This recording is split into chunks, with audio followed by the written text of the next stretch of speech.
Hello friends, welcome to civil services for Bengali. বন্ধুরা, আমি একটা নতুন কোর্স শুরু করছি, যেটা বিশেষত WBCS 2020 মেন্স অথবা 2021-এর জন্য তৈরি হচ্ছে। ঠিক আছে, প্রথম কোর্সটি হলো ইতিহাস নিয়ে। ইতিহাসের প্রথম ভাগটি প্রাচীন ভারত নিয়ে আমি প্রথম সেশনটা শুরু করছি। যদি কোর্সটি ভালো লাগে প্লিজ লাইক করুন, শেয়ার সাবস্ক্রাইব করুন এবং আপনাদের বন্ধুদের সাথে শেয়ার করে দিন। ঠিক আছে, তাহলে শুরু করা যাক। প্রাচীন ভারত। প্রাগৈতিহাসিক যুগের ভারতবর্ষ সবচেয়ে প্রাচীন মানব জীবাশ্ম আফ্রিকাতে পাওয়া গেছে। প্রায় 42 লক্ষ বছর আগে মানব জীবাশ্ম। আমি শুরুতে একটা কথা বলে দিচ্ছি যে এই কোর্সটি আমি নিতিন সিংহানিয়ার WBCS জেনারেল স্ট্যাটাস ম্যানুয়াল থেকে করাচ্ছি। বুকটি খুব ভালো, আপনারা কিনতে পারেন। এটা অ্যামাজনে বা ফ্লিপকার্টে যেখানে সেখানে পাওয়া যাবে। এটা WBCS general studies manual by Nitin Singhania. ঠিক আছে, তো প্রাগৈতিহাসিক যুগের ভারতবর্ষ সবচেয়ে প্রাচীন মানব জীবাশ্ম আফ্রিকাতে পাওয়া গেছে। প্রায় 42 লক্ষ বছর আগের মানব জীবাশ্ম। সবচেয়ে প্রাচীন জীবাশ্ম কোথায় পাওয়া গেছে? আফ্রিকাতে পাওয়া গেছিলো 42 লক্ষ বছর আগে। তারপর বলছি ভারতের জনবসতি আফ্রিকার পরে হয়েছিল। ভারতের জনবসতি আফ্রিকার পরে হয়েছিল। জনবসতি সবার আগে শুরু হয়েছিল আফ্রিকায়, তারপরে ভারতে এসেছিল। মহারাষ্ট্রে পুনেতে বেরি গুহা থেকে সম্প্রতি প্রাপ্ত প্রতিবেদন বলেছে যে ভারতবর্ষের 14 লক্ষ বছর আগে মানুষের আবির্ভাব হয়েছিল। পুনের যে বেরি গুহা আছে সেখান থেকে প্রতিবেদন কিছু পাওয়া গেছিলো। তার থেকে বলা হয়েছে যে ভারতবর্ষে 14 লক্ষ বছর আগে মানুষের আবির্ভাব হয়েছিল। কত লক্ষ বছর আগে? 14 লক্ষ। আফ্রিকাতে এর আগেও শুরু হয়েছিল, ভারতবর্ষে 14 লক্ষ বছর আগে মানুষের আবির্ভাব হয়েছিল। পৃথিবীর 46,000 লক্ষ বা 460 কোটি প্রাচীন। পৃথিবীর আয়ু হলো 460 কোটি। ভূত্বকের কঠিন আবরণ 4টি পর্যায়ে তৈরি হয়েছে। ক্রমবিকাশের ফলে ভূত্বকের গঠন, বিস্ফোরণের ফলে মাটিতে গর্তের গঠন, বন্যা, নতুন ভূত্বকের সৃষ্টি, যেটি 4টি পর্যায়ে সমষ্টি বলা হয়। ভূত্বক মানে আমাদের পৃথিবী যেটা আছে, পৃথিবীটা কীভাবে তৈরি হয়েছে? 4টি পর্যায়ে তৈরি হয়েছে। ক্রমবিকাশের ফলে ভূত্বকের গঠন, মাটির উপরে মাটি, পলির উপরে পলি, সে জমতে জমতে মানে আকস্মিক ভূত্বকের গঠনটা হয়েছে। বিস্ফোরণের ফলে মাটিতে গর্তের গঠন, সমুদ্র তলে বা ইসের মধ্যে বিস্ফোরণ হতো, তার ফলে মাটির মধ্যে গর্তের তৈরি হতো। ঠিক আছে, তারপরে বন্যা, তারপরে নতুন ভূত্বকের সৃষ্টি, যেটিকে 4টি পর্যায়ে সমষ্টি বলা হয়। এইসব পর্যায়ে 2টি ভাগে ভাগ করা যায়, যেগুলোকে প্যালেস্টাইন সবচেয়ে সাম্প্রতিক তুষার যুগ ও হলোসিন বর্তমান অর্থাৎ পরবর্তী তুষার যুগ। সেই পর্যায়গুলিকে আবার 2টা ভাগে ভাগ করা যায়। একটা হলো প্রাচীন তুষার যুগ, সবচেয়ে সাম্প্রতিক তুষার যুগ। একটা হলো পরবর্তী তুষার যুগ। মানুষ পৃথিবীতে তুষার যুগের শুরুর দিকে এসেছিল। প্রথম দিকে মানুষেরা পাথরের অস্ত্রশস্ত্র ব্যবহার করতো বলে এই যুগকে প্রস্তর যুগ বলা হয়। প্রস্তর যুগ কেন বলা হয়? তখনকার দিনে মানুষেরা পাথরের অস্ত্রশস্ত্র ব্যবহার করতো বলে প্রস্তর যুগ বলা হয়। প্রস্তর যুগ বা স্টোন এজ। মানুষের সাংস্কৃতিক ইতিহাস বর্ণনা করেছেন ড্যানিশ ঐতিহাসিক PF শুভম 1776 সালে। CJ থমসন 1836 সালে ড্যানিশ মিউজিয়ামের একই বিষয়বস্তু নিয়ে একটি প্রদর্শনী করেন। এছাড়াও লুকবক ফ্রান্স প্রস্তর যুগকে পুনরায় পুরাতন প্রস্তর যুগ ও নব্য প্রস্তর যুগে ভাগ করেন। গ্যাব্রিয়েল ডি মর্টিলেট একজন ফরাসি প্রত্নতত্ত্ববিদ সংস্কৃতি পর্যায়গুলিকে কিছু ভাগে ভাগ করেন। মানে প্রস্তর যুগকে আবার 3 ভাগে ভাগ করেছিল কে? লুকবক প্রস্তর যুগে কে ভাগ করেছিল? একজন ফরাসি প্রত্নতত্ত্ববিদ গ্যাব্রিয়েল ডি মর্টিলেট। ঠিক আছে, কী ভাগে ভাগ করেছিল প্রস্তর যুগকে? 3 ভাগে: পুরাতন প্রস্তর যুগ, মধ্য প্রস্তর যুগ, নব্য প্রস্তর যুগ। সো পুরাতন প্রস্তর যুগ যেটা আছে, যেটাকে প্রাচীন প্রস্তর যুগ বা প্যালোলিথিক এজ বলে, সেটার কত খ্রিস্টাব্দ পর্যন্ত ছিল? 5 লক্ষ বছর খ্রিস্টপূর্বাব্দ থেকে 10,000 খ্রিস্টপূর্বাব্দ পর্যন্ত সময়কালটাকে পুরাতন প্রস্তর যুগ বলা হয়। ঠিক আছে, প্যালিও মানে পুরাতন, লিথিক মানে প্রস্তর। এই শব্দটি কোথা থেকে এসেছিল? গ্রিক শব্দ। প্রথম সবচেয়ে পুরাতন প্রাগৈতিহাসিক সাংস্কৃতিক পুরাতন প্রস্তর যুগ বলে। প্রাচীন প্রস্তর যুগ শব্দটি 1865 খ্রিস্টাব্দে প্রত্নতত্ত্ববিদ জন লুকবক গঠন করেছিল। প্রশ্ন আসতে পারে প্রাচীন প্রস্তর যুগ শব্দটি কে এসেছে, কে গঠন করেছিল? কে বলবে? প্রত্নতত্ত্ববিদ জন লুকবক। আর রবার্ট ব্রুস ফুড 1863 খ্রিস্টাব্দে প্রাচীন প্রস্তর যুগের নিদর্শন ভারতে প্রথম আবিষ্কার করে। ভারতে প্রথম আবিষ্কার কে করে? Robert Bruce food. প্রাচীন প্রস্তর যুগকে আবার 3টি ভাগে ভাগ করা হয়েছিল 2টি জিনিসের ভিত্তিতে। একটা হলো মানুষের কী প্রকারের পাথরের অস্ত্র ব্যবহার করতো সেই ভিত্তিতে, একটা হলো জলবায়ু পরিবর্তনের ভিত্তিতে। ঠিক আছে, প্রাচীন প্রস্তর যুগে 3টা ভাগে ভাগ করলো। সেগুলো হলো সর্বপ্রাচীন বা আর্লি প্যালিওলিথিক এজ, নিম্নপ্রাচীন প্রস্তর যুগ, মধ্যবর্তী প্রাচীন প্রস্তর যুগ বা মিডিল প্যালিওলিথিক এজ, একটা হলো অন্তিম বা উচ্চ প্রাচীন প্রস্তর যুগ বা আপার প্যালিওলিথিক এজ। সর্বপ্রথম প্রাচীন প্রস্তর যুগের অস্ত্রগুলো মূলত কী ছিল? হাতের কুঠোর, মাংস কাটার ছুরি, অস্ত্র। এই অস্ত্রগুলো অপেক্ষাকৃত ভোঁতা এবং ভারতবর্ষে সর্বত্র পাওয়া গেছে, মানে অত একটা মসৃণ নয়, খুব ভোতা, যেটাতে কাটা খুবই মুশকিল। এটা হলো প্রথম দিকের প্রস্তর যুগে, ঠিক আছে। শুধুমাত্র সিন্ধু, গঙ্গা, ব্রহ্মপুত্র নদীর সমভূমি ব্যতীত সবখানে পাওয়া গেছে, যেখানে সিন্ধু নদী, গঙ্গা নদী, ব্রহ্মপুত্র নদী, এদের এখানে যে সমভূমিগুলো আছে ওগুলোতে বেশি পাওয়া গেছে, ওগুলো ব্যতীত ওগুলোতে পাওয়া যায়নি। তারপর আসা যাক মধ্যপ্রস্তর পশ্চিম যুগ। মধ্যবর্তী প্রাচীন প্রস্তর যুগকে অস্ত্রের শিল্প বলে উল্লেখ করা হয়। মধ্যবর্তী প্রস্তর যুগে অস্ত্র শিল্প বলা হয়, কারণ দেখো মধ্যম দিকের প্রাচীন প্রস্তর যুগে অস্ত্রগুলির থেকে ধীরে ধীরে নতুন ধরনের অস্ত্রে পরিণত হয়।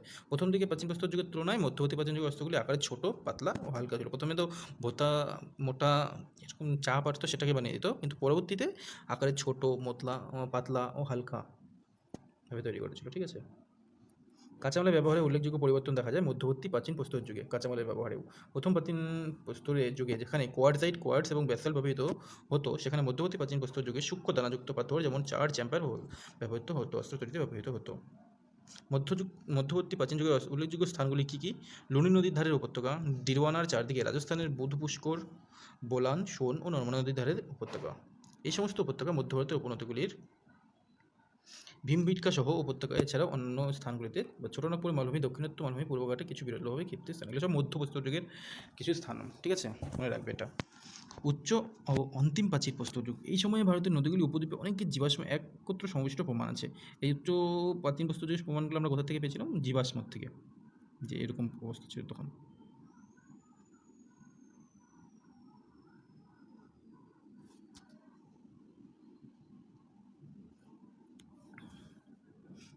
কোথায় কোথায় দেখা গেছিলো ওটা?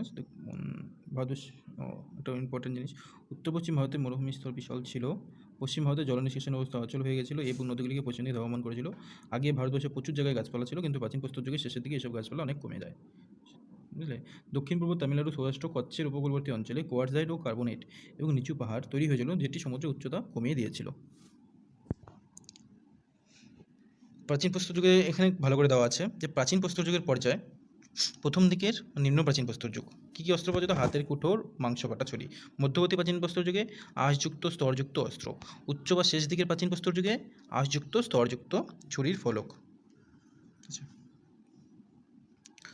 তো এগুলো গেল প্রাচীন প্রস্তর যুগ। এবার আছে মধ্য প্রস্তর যুগ। প্রাচীন প্রস্তর যুগটা কত খ্রিস্টপূর্বাব্দ ছিল? 5 লক্ষ খ্রিস্টপূর্বাব্দ থেকে 10,000 খ্রিস্টপূর্বাব্দ, ঠিক আছে। ঠিক একইভাবে মধ্য প্রস্তর যুগ, মধ্যপ্রস্তর যুগের সময়কালটা কী ছিল? 10,000 খ্রিস্টপূর্বাব্দ থেকে 4,000 খ্রিস্টপূর্বাব্দ, যেটাকে মেসোলিথিক এজ বলে।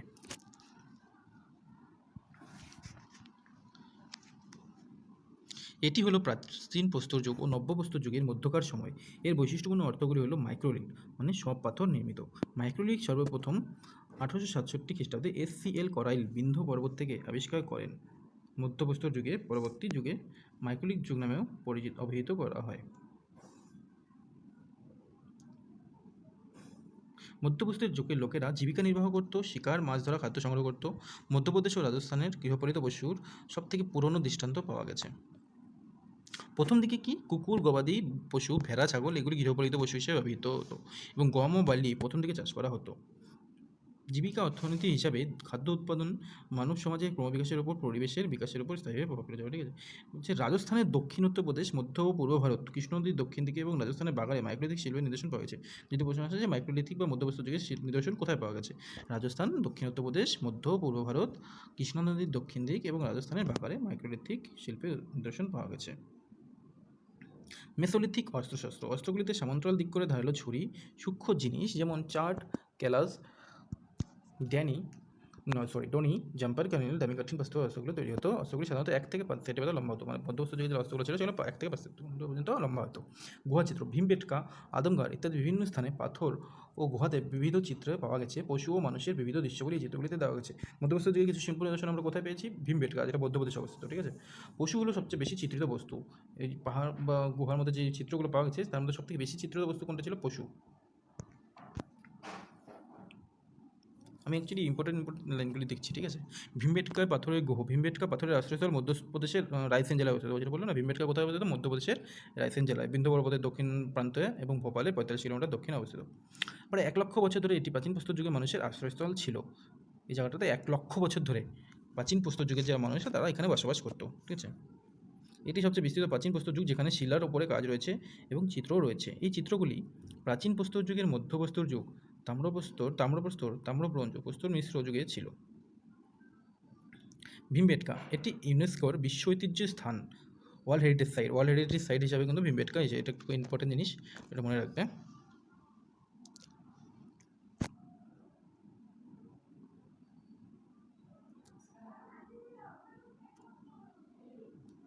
ভীমবেটকা ওয়ার্ল্ড হেরিটেজ সাইট হিসেবে ইউনেস্কো বিশ্ব ঐতিহ্য স্থান হিসেবে পরিচিত আছে। এটি প্রথম একটি বৌদ্ধ স্থান বলে পরিগণিত হলেও পরে প্রাচীন যুগের স্থান বলে গণ্য হয়। বিষ্ণু সিদ্ধর ওয়াঙ্কাকার নামক এক পণ্ডিত দ্বারা, যিনি ভারতীয় প্রস্তর শিল্পের জনক বলে পরিচিত। ভীমবেটকা পাথরের আশ্রয়স্থল বিশ্ব ঐতিহ্যের স্থান ওয়ার্ল্ড হেরিটেজ লিস্ট হিসাবে 2003 সালে জায়গা করে নিয়েছে। খুব ইম্পর্টেন্ট জিনিস একটা, ভীমবেটকা কত সালে ওয়ার্ল্ড হেরিটেজ সাইট হিসাবে ইস্যু করা হয়েছিল? 2003 সালে, ঠিক আছে, মনে রাখবে। ভীমবেটকা 2003 সালে ওয়ার্ল্ড হেরিটেজ সাইট হিসাবে স্থান পেয়েছে। নব্যপ্রস্তর যুগ, তো এখন আসছি নব্যপ্রস্তর যুগ। নব্যপ্রস্তর যুগ যেটা, সেটা শুরু হয়েছিল 4000 খ্রিস্টপূর্বাব্দ থেকে 1000 খ্রিস্টপূর্বাব্দ পর্যন্ত। তো সবার আগে আমরা দেখলাম প্রাচীন প্রস্তর যুগ, যেটা 5 লক্ষ থেকে 10,000 খ্রিস্টপূর্বাব্দ পর্যন্ত। মধ্যপ্রস্তর যুগ, যেটা 10,000 থেকে 4,000 খ্রিস্টপূর্বাব্দ পর্যন্ত।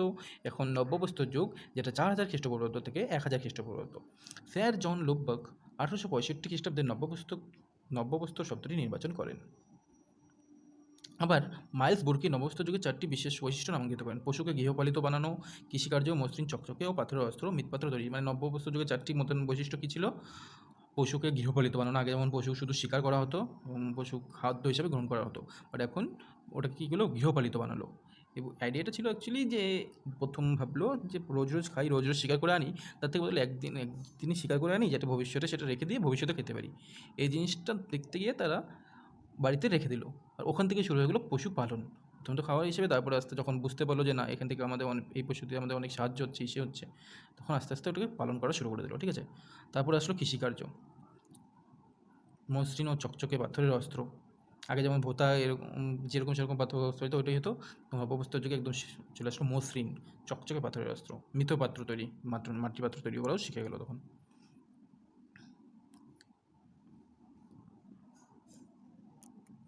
উত্তরপ্রদেশে কল্ডিহাতে 3টি পর্যায়ের সংস্কৃতিক্রম দেখা যায়। মানে উত্তরপ্রদেশের যে কল্ডিহা নামে জায়গাটা আছে, সেখানে 3টি পর্যায়ে দেখা যায়।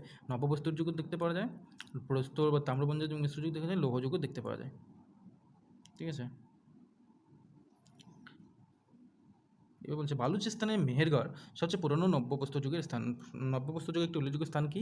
বালুচিস্তানের মেহেরগড়। এছাড়াও ছোটনাগপুর অঞ্চলে মধ্য ভারত, কৃষ্ণ নদীর দক্ষিণ দিকে নবপ্রস্তর যুগের গুরুত্বপূর্ণ স্থান। বিন্ধ্য পর্বতে বোলান উপত্যকা, নর্মদা নদীর উপত্যকা, মধ্যভাগ প্রস্তর যুগের 3টি পর্যায়কে প্রদর্শিত করে। নব্যপ্রস্তর যুগে মানুষগণ মসৃণ পাথরের অস্ত্র, বিশেষত পাথরের কুঠার এই যুগে ব্যবহৃত হতো। পিকলি হালে নব্যপ্রস্তর যুগে মানুষেরা গবাদি পশু প্রতিপালন করত এবং তারাই সর্বপ্রথম কৃষিকার্য শুরু করেছিল। কোথায়? এটা পিকলি হালে নব্যপ্রস্তর যুগে মানুষেরা গবাদি পশু পালন করত, তারা সর্বপ্রথম কৃষিকার্য শুরু করেছিল। এবং নবপ্রস্তর যুগে এলাহাবাদ বা প্রয়াগরাজ জেলা ধান চাষের জন্য উল্লেখিত হয় 6ষ্ঠ সহস্রাব্দে। এই নব্যপ্রস্তর যুগেই এলাহাবাদ জায়গাটাতে ধান চাষের জন্য উল্লেখিত হয়েছিল। মানুষেরা নবপ্রস্তর যুগে রাগি এবং গোলাটি উৎপাদন করতো, এছাড়া গম, তুলা উৎপাদন করতো, কাদা ইটের তৈরি বাড়িতে বসবাস করতো, তখন বাড়িতেও বসবাস শুরু করলো কাদা আর ইটের তৈরি। নবপ্রস্তর যুগের লোকেরা মাটির পাত্র বানাতো। নবপ্রস্তর যুগের লোকেরা ধান, গম, বালি চাষ করতো। মৃৎপাত্রগুলি কালো হতো, পালিশ করা হতো, ঈষৎ ধূসর রঙের হতো, ঠিক আছে। নবপ্রস্তর যুগে লোকেরা কাপড় বোনার পদ্ধতি জেনে নিয়েছিল। তাদের মৃতদেহকে গোড় দিত, মানে কবর দিত, ঠিক আছে, মাটি দিয়ে আচ্ছাদিত করতো এবং তার উপর সমাধি বানাতো। এগুলিকে ডলমেন বলা হতো। দুটি খাড়া প্রস্তর ওপর লম্বা করে রাখা বিশাল চপটা প্রস্তরখণ্ড। নবপ্রস্তর জায়গাটা মানুষের গুহায় বাস করতো, যে গুহাগুলি দেওয়াল মসৃণ ছিল এবং নিত্য শিকারের ছবিও ছিল। অনেকে গুহাতে বাস করতো এবং ওই গুহাগুলো শিকারের ছবিতে আর্ট করা ছিল। কাশ্মীরে কেউ মারা গেলে তারা পোষা কুকুরটিকে লোকটির সাথে কবর দিত। মানে অনেক নিদর্শন পাওয়া গেছে যে অনেক কিছু খুঁড়তে গিয়ে মাটি খুঁড়ে দেখা গেছে যে যেখানে কবর আছে তার পাশে পোষা কুকুরের হাড়টিও পাওয়া গেছে। এতে বোঝা গেছে যে কাশ্মীরে কেউ মারা গেলে তার পোষা কুকুরকেও লোকটির সাথে কবর দেওয়া হতো। নবপ্রস্তর যুগে অস্ত্রগুলি সব দিক থেকে পালিশের চিহ্ন ছিল, অথবা শুধুমাত্র তলদেশ ও কাঠের প্রান্তে পলিশের চিহ্ন থাকতো। কত কিছু ইসে পাওয়া যেত, ডেলোরাইট, ব্যাসাল্ট, স্লেট, ক্লোরাইড, সিস্টোরাইট বিশিষ্ট। এটা অতটা ইম্পর্টেন্ট না। Sorry for the interruption. জীবিকা, নব্যবস্থার লোকেরা গবাদি পশু প্রতিপালন ও কৃষিকাজ করতো। তারা রাগি, গম, বার্লি, ধান, মসুর, মুগ, কুলটি উৎপাদন করতো। মৃৎপাত্রগুলিকে পাওয়া যেত প্রথম পর্যায়ের দিকে। এছাড়া কী কী ছিল ওই সময়ে? প্রচুর পরিমাণে অবশেষ পাওয়া গেছে হলো হাতি, গন্ডার, মহিষ, ষাঁড়, পশুর হরিণ, পুরুষ হরিণ, এগুলির অবশেষ ওখানে পাওয়া গেছে নব্যপ্রস্তর যুগের। ঠিক আছে, এগুলোই হলো নব্যপ্রস্তর যুগ, হাতি গন্ডার। ঠিক আছে, তো কারক প্রস্তর যুগ আমরা কী পড়লাম? প্রস্তর যুগ, প্রাচীন প্রস্তর যুগ, মধ্যপ্রস্তর যুগ এবং নব্যপ্রস্তর যুগ। প্রাচীন প্রস্তর যুগের সময়কাল 5 লক্ষ বছর থেকে 10,000 বছর, মধ্যপ্রস্তর যুগের সময়কাল 10,000 বছর থেকে 4,000 বছর খ্রিস্টপূর্বাব্দ, আর নব্যপ্রস্তর যুগের সময়কাল 4,000 খ্রিস্টপূর্বাব্দ থেকে 1,000 খ্রিস্টপূর্বাব্দ। তো এরপরে চলে আসলো চালকোলিথিক যুগ, 800 খ্রিস্টপূর্বাব্দ থেকে 700 খ্রিস্টপূর্বাব্দ। চালকোলিথিক কালচার মানে তখন নব্যপ্রস্তর যুগও চলছিল, তার সাথেই এটা চালকোলিথিক কালচারও শুরু হয়েছিল। যেমন চালকোলিথিকটা কী আসলে? তখন মানুষ ধাতুর ব্যবহার করা শিখেছিল, সেজন্য এখানে চালকোলিথিক বলা হয়। যেমন ধাতুর ব্যবহার নব্যপ্রস্তর যুগের শেষের দিকে শুরু হয়। প্রথম ব্যবহৃত ধাতুটি হলো তামা, এবং এই যুগকে বলা হয় তাম্রপ্রস্তর যুগ। এই যুগ ইরিলিথিক যুগ নামে পরিচিত। মানুষের প্রথম ব্যবহৃত ধাতুর নাম কী ছিল? তামা। মানুষের প্রথম ব্যবহৃত ধাতু ছিল তামা। এটা আমরা ছোটোবেলাতে অনেক পড়েছি ইতিহাসে। ঠিক আছে, তাই এই যুগকে তাম্রপ্রস্তর যুগও বলা হয়। প্রথম দিকে এই যুগে ছোটনাগপুর মালভূমি থেকে গঙ্গা নদী উচ্চ অববাহিকা পর্যন্ত লোকজনের বসতি ছিল, কিন্তু বসতি মাইসোরের নিকট ব্রহ্মপুরের নর্মদের উপরে নবাবটালিতেও ছিল।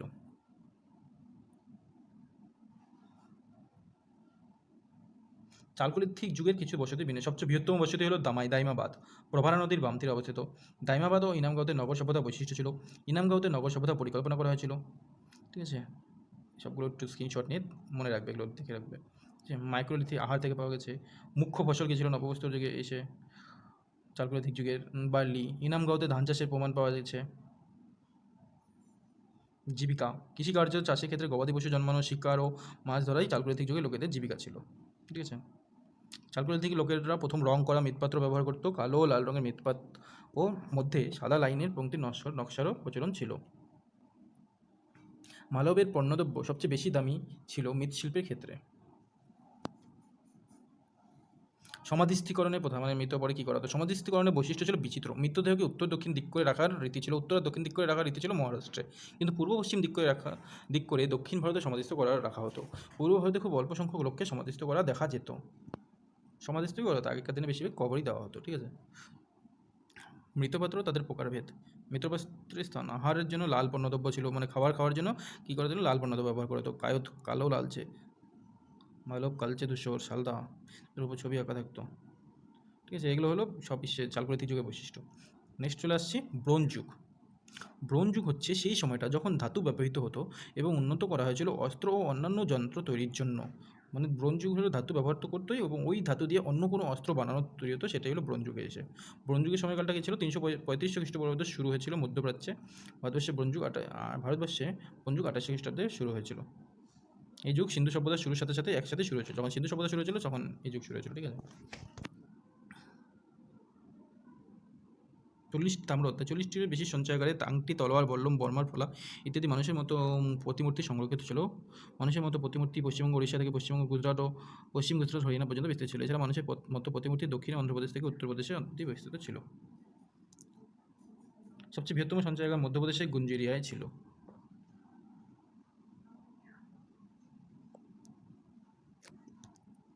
তাম্র সঞ্চয়কার পশ্চিম থেকে পূর্ব এবং তামিলনাড়ু পর্যন্ত বিস্তৃত ছিল। কালো তামা এই সময় সমস্ত স্থানে পাওয়া গেছিল। তো নেক্সট আসছি লৌহযুগ। দক্ষিণ ভারতে লোহার ব্যবহার পাথরের ব্যবহার পরে শুরু হয়েছিল। কপার, ব্রোঞ্জ যুগ থেকে লৌহযুগ যাওয়ার কিছু প্রমাণ আছে, যেমন স্মৃতিসৌধ, দুটি খাড়া পাথরের উপর লম্বা করে রাখা আরেকটি পাথর সীমানা স্বরূপ ব্যবহার করা শুকনাগ্ন ত্রিকোণাকার এবড়ো খেবড়ো প্রস্তর স্তূপে। এগুলি কোথায় পাওয়া যেত? আসাম, বিহার, উড়িষ্যা, মধ্য ভারত, গুজরাট এবং কাশ্মীরে পাওয়া গেছে। বেশিরভাগ স্মৃতিচিহ্নগুলি দক্ষিণ ভারতে, কর্ণাটকে, দক্ষিণাতে, মালভূমিতে পাওয়া গেছিল। লৌহ স্তম্ভের প্রাক ঐতিহাসিক অনুসন্ধানের ফলে প্রাপ্ত তথ্য, এগুলো কিছু ইম্পর্টেন্ট জিনিস মনে রাখবে, স্ক্রিনশট নিয়ে রেখে দেবে। ভীমবেটকা, মনুষ্য জাতির অস্তিত্ব পাওয়া গেছে। পাথরের আশ্রয়স্থল, গুহা, বিবিধ চিত্রসহ পাওয়া গেছে। নেভাসা, তুলার ব্যবহারের প্রমাণ পাওয়া গেছে। ভীমবেটকায় পাওয়া গেছিল মানুষের অস্তিত্ব পাওয়া গেছে, পাথরের আশ্রয়স্থল, গুহা, বিবিধ চিত্রসহ। নেভাসায় তুলার ব্যবহার প্রমাণ পাওয়া গেছে। আত্রিঞ্জা খেদা, বুনন সংক্রান্ত ছাপার কাজ। হস্তিনাপুর, বর্ণ অক্ষের সন্ধান পাওয়া গেছে। ইনামগাঁও, মাতৃদেবীর মূর্তি পাওয়া গেছে। মেহেরগড় কী পাওয়া গেছে? কৃষিকাজের প্রথম দিকে নিদর্শন কোথায় পাওয়া গেছে? যদি এটা প্রশ্ন আসে, এটা আসছিল প্রশ্ন পরীক্ষায়, যে কৃষিকাজের প্রথম নিদর্শন কোথায় পাওয়া গেছে? মেহেরগড়ে। কোলডিহা, ধান চাষের প্রথম নিদর্শন কোথায় পাওয়া গেছে? কোলডিহা। বাগর ও আদমগড়, গৃহপালিত পশুর প্রথম দিককার প্রমাণ কোথায় পাওয়া গেছে? বাগর ও আদমগড়। চিরান্ত, ধর্মীয় পদ্ধতির প্রমাণ পাওয়া গেছে। বুরজাহাম অফ গাফকেলে, গভীর গর্ত কূপের মধ্যে বসতি প্রমাণ করা গেছে। ঠিক আছে, এখানে টেবিল বানিয়ে দেওয়া হয়েছে যে সম্পূর্ণটা। প্রাগৈতিহাসিক যুগ, প্রাচীন বস্তুর যুগ আমি বারবার বললাম 5 লক্ষ থেকে 10,000, মধ্যবস্তু 10,000 থেকে 4,000, নব্যবস্তু 6,000 থেকে 1,000। প্রাচীন বস্তুর যুগকে পুনরায় 3 ভাগে ভাগ করেছিল। 50,000 মতলব 5 লাখ থেকে 1 লাখ নিম্ন প্রাচীন বস্তুর যুগ, যেগুলো পড়ালাম তখন। মধ্য প্রাচীন বস্তুর যুগ 1 লাখ থেকে 40,000, উচ্চ প্রাচীন বস্তুর যুগ 40,000 থেকে 10,000। এখানে একবার শর্টকাটে দেওয়া আছে। প্রাগৈতিহাসিক, নিম্ন প্রাচীন প্রস্তর যুগের মুখ্য সংস্কৃতি কী ছিল? আঁশ, তুষারকণা, ধারালো হাতিয়ার। মুখ্য স্থান কাশ্মীর, পাঞ্জাব সমগ্র বাদে, সিন্ধু প্রদেশ ও কেরালা সমগ্র ভারতে। কাশ্মীর, পাঞ্জাব সমগ্র ভারতে, সিন্ধু প্রদেশ, কেরালা বাদ দিয়ে। ঠিক আছে, গুরুত্বটা কী ছিল? হাতে গোঠা নুড়ির অস্ত্র, লম্বভাবে দাঁড়িয়ে থাকা হেমোরিটিকাস এবং জীবাশ্ম। সেমভাবে মধ্যপ্রাচীন প্রস্তর যুগ, ঘষিবাজ বস্ত্র কোথায় পাওয়া গেছে? না ভাবা। গুরুত্ব কী ছিল? বিভিন্ন ধরনের ধারালো ছুরি, বিদ্ধ করবার যন্ত্রের তীক্ষ্ণতা। মধ্যপ্রাচীন বস্তু, উচ্চ প্রাচীন বস্তুতে তরবার, ছুরি, তামার উপর খোদাই করা বাটালি। অন্ধ্রপ্রদেশে পাওয়া গেছিলো। এই বৈশিষ্ট্য ছিল নিয়ান্দার মানুষের যুগ, আঘাত ও বধ করবার বললাম অস্ত্র। ঠিক আছে, মধ্যপ্রস্তর যুগে কী ছিল? মাইক্রোলিথ সংস্কৃত অথবা জ্যামিতিক অস্ত্র। মধ্যপ্রস্তর যুগে এটা কোথায় কোথায় পাওয়া গেছিলো? কর্ণাটক, রাজস্থান, গুজরাট, মধ্যপ্রদেশ, তামিলনাড়ু, পশ্চিমবঙ্গ পাওয়া গেছিলো। মাইক্রোলিথ যৌগিক বা মিশ্র যন্ত্রের আবির্ভাব। মানুষ তখনও বন্য ছিল, কিন্তু মৃৎপাত্র তৈরি ও স্থায়ী বসতি অস্তিত্ব পাওয়া গেছে। মানে বেশিরভাগ মানুষই বন্য, মানে আদিম মানুষের মতো ছিল, এক জায়গা থেকে অন্য জায়গায় করতে পারতো, বাট কিন্তু স্থায়ী বসতিরও অস্তিত্ব পাওয়া গেছে, পশুপালনের অস্তিত্ব পাওয়া গেছে। ঠিক আছে, মানুষ তখনও শিকারী ও মৎস্যজীবীও ছিল, শিকার আর মৎস্যজীবীও করতো তখন। ঠিক আছে, তো আজ এটুকুই থাক। এটা আমরা আজ একটা পড়লাম হলো প্রাচীন ভারতের প্রস্তর যুগ। পরবর্তীতে আসবে প্রাচীন ভারতের প্রস্তর যুগ গেল, পরবর্তীতে সিন্ধু সভ্যতা, বৈদিক সভ্যতা, অনেক কিছু আসবে। তোমরা চ্যানেলটিতে থাকো, please like, share and subscribe করো। আগামীতে আমি পুরো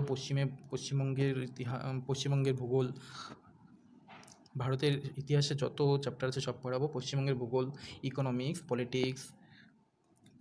ইকোনমি, সমস্ত চ্যাপ্টার আমি এই বইয়ের থেকে ক্লিয়ার করাবো। ঠিক আছে, যেটা আমাদের WBCS পরীক্ষায় খুবই সাহায্যকারী হবে। Thank you, keep watching.